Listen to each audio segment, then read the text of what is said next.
I think a lot of people that followed my presidential campaign kind of like the idea of being on China's side or China being on our side and fighting a war with China. And I think that what you guys have to understand is that we can be on China's side, we can be on Xi's side, but can China be on our side? I don't think so.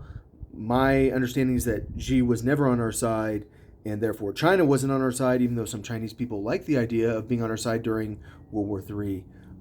But the real problem is China is the boss. China is superior. They know it. And what you guys really need to understand is I understand that China is scary because Kung Fu is scary. Some of you guys have seen Kung Fu Panda or what is that movie, Kapow or whatever? I don't even know. Some of you guys have seen enough Kung Fu movies that you know Kung Fu is scary.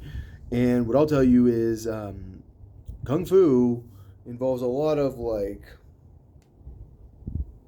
symbolic stuff, and you never see a kung fu master getting into the ring in UFC and winning a fight.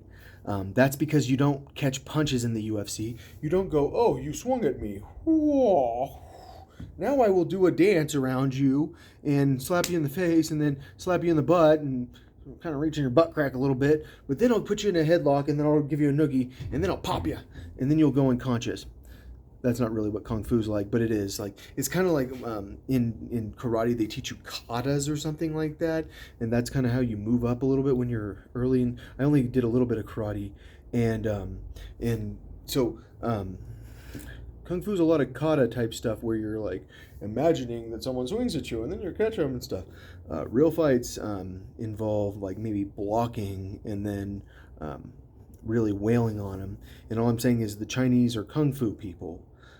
At least China is. So when you think that like this brilliant display at the Olympics means that the Chinese military is actually good, I don't think they actually are. Especially once you bomb Xinjiang, bomb all their coal power plants, they have no way to purify water. They have serious problems supplying their food, supplying their people with food, and they're worried about just functioning as at all, rather than worrying about actually going to war. And that's why I'm saying like China is the big scary guy. Who sometimes all you need to do is give him a good punch. But once you give him a punch, then kind of this modern society that we've built right now would change, because China is kind of one of the cornerstones of the world because they manufacture so much stuff, or Chinese companies manufacture so much stuff. So when the time comes to really clock China good and make sure they don't have electricity, which could you do it with a cyber attack? Probably not, I'm guessing. I can't imagine that China doesn't actually do decent security on their power grid. I think it'd be a lot easier just to bomb it. And that's why sometimes cyber attacks are great, which we can do a very powerful cyber attack against China when we attack them. But I think it's just easier just to take out their electricity completely, and then of course they won't have computers. But I don't know. We'll see what happens. My understanding is that everyone's kind of busy.